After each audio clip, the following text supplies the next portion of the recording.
トマトは玄関の方をじっと見つめながら誰かを待っています。さて誰を待ってるんでしょう。そうね、ミワちゃんね。ゴールデンウィーク帰ってくるって言ってたけど、お仕事が忙しくて帰ってこれないって寂しいね。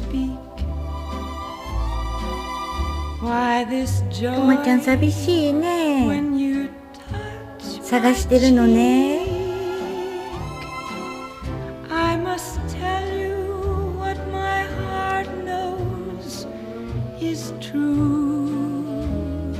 さあ今日はトマトの体重を測ってみましょう。ちょっと針がブレてますが 50g 近くあります。ボタンインコにしては大きい方じゃないでしょう